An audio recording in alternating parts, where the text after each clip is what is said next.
when she was 6 years old, 7 years old, little girl on his shoulders, right? Little girls don't come on to grown men. So if he's doing that, if that's what he's saying, but if he's saying he didn't start it and the dad's saying you didn't, but you participated in it, which could have meant that it was Stephen Stearns, Jenn Soto, and Madeline Soto all doing sex acts in the bed, guys.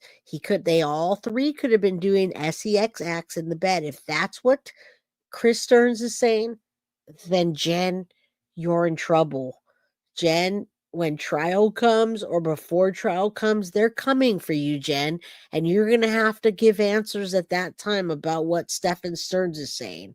And I'm glad I gave you guys a little bit of a laugh because they're coming for Jenn.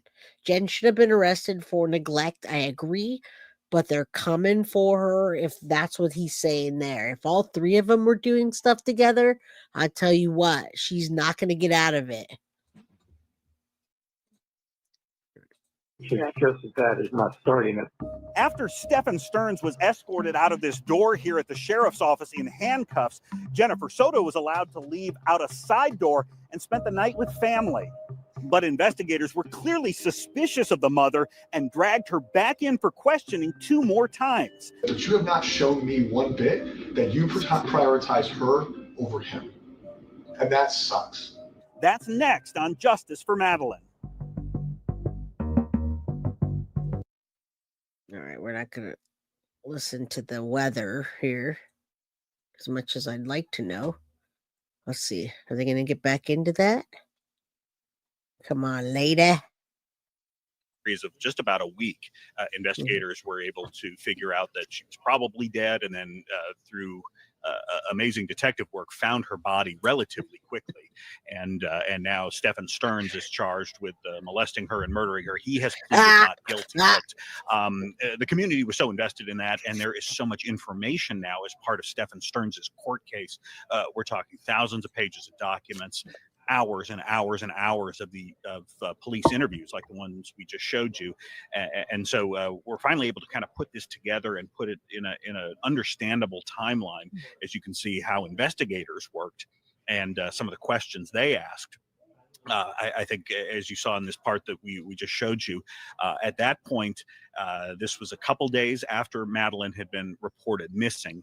Detectives knew at that point she was likely dead. The reason was because they had surveillance videos from there it is, her mom's apartment complex, where investigators say, okay, so that's what I was trying to figure out. You guys know I've been doing this case since almost the very beginning of day one, so it's hard to remember every tiny little thing without having a picture. Okay, so that's when that happened. That's the moment that the officers knew Stephen Stearns was connected to it and that Maddie was no longer alive, and that was because they put in a request for the surveillance footage at the Venetian Hotel or Venetian whatever it's called, Venetian Bay condos. That came back, they saw Maddie, and they knew right then. And then they said, hey, let me see your phone. Got the phone. Those two matched up. So first they arrested him for the SA, and then a month later they charged her or him for taking Maddie's life. Okay, that's what clicked. I needed that to click with me because I was like, oh wait, what happened? Wow, so she should be showing outrage at this point. Never gonna get it. Never gonna get that. We're never gonna get that from Jenn Soto. Don't expect it. I saw somewhere his brother changed this, but yeah, he did. In fact, I heard that his brother changed to STAEARNS instead of STERNS. What's up? Good to see you. And Microwave Cheese, you guys are I love you so much. Jenn didn't get pregnant to snatch a man, and it didn't. Didn't Jenn get pregnant to snatch a man? And yes. Microwave Cheese, she probably hated. Yes, she did. She was cheating with Tyler Wallace, who is Maddie's dad. And it didn't work.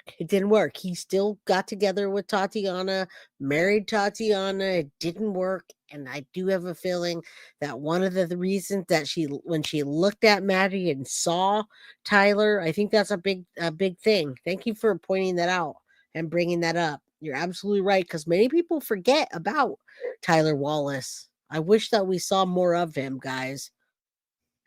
Madeline looked dead as she was sitting in the Yeah. passenger seat of the car. So they figured she was deceased.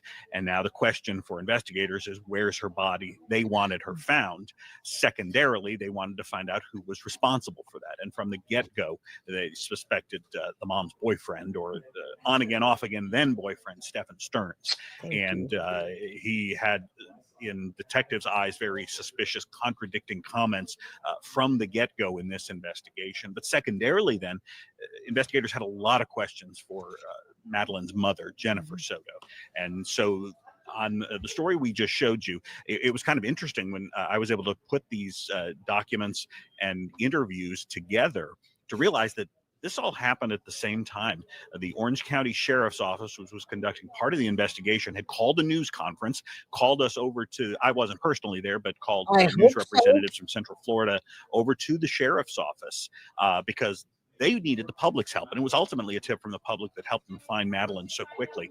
And so Orange County Sheriff holds this news conference, but unbeknownst to the reporters who were inside, or the Central Floridians who were watching live streams of that press conference, while that press conference was going on, investigators had separated mom and boyfriend and then were grilling them independently, trying to get the answers about this case. And, you know, like as you mentioned, the community was so invested in this case. And it's just something that really, I think so many of us just, you know, parents, community members felt this really deeply. And that story that we watched was so difficult to watch, but you know, we decided as a news organization, this is something that's important to share. Talk about that process. Now, let me just go back real quick on this, Stephanie. Now, I don't think Maddie was in Jen's in the trunk at all. I think the dog hit on her car did hit on the trunk area because Stefan went back to visit the body. Now, I don't know what he did with the body, but anything that he could have taken something of clothing off of her. He could have done anything with her and then placed it back towards the trunk to where the dogs hit on. So the reason that they hit on her car was because Stefan went, in my opinion, back to the car. I don't think that he moved Maddie's body from one trunk to outside back to the trunk. I don't think he did that at all. I don't think so. But yeah, but you're right. He did hit on that. All right. Thanks, Synth. Appreciate you. I gotta get me some more white, right? All right, let's keep going. Of putting all this together, because you have spent countless hours working on this. Well, so the way we get this is through what is called discovery here in Florida.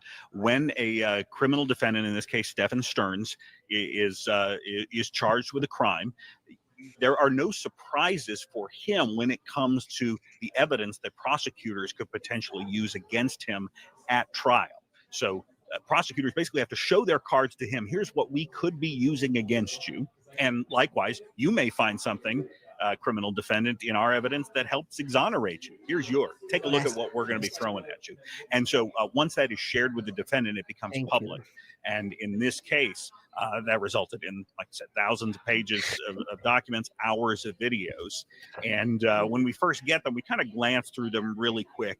And on the day that we received them, and we publish news stories, this was probably a couple months ago when we received these, but it's very hard in the course of our normal newscast, when we need to give you a very short synopsis of this, to show you the depth of what was going on, and you certainly can't see the reaction.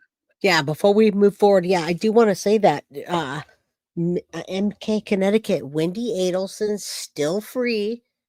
She was the only one that really gained anything. If you guys don't know who Wendy Adelson is, just think of her as a Jenn Soto.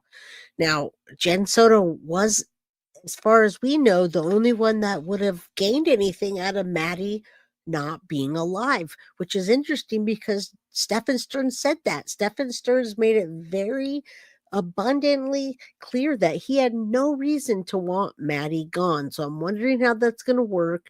If you know anything about Wendy Adelson, they're using and abusing her as a witness, but I have a feeling they're going to come back around and arrest her.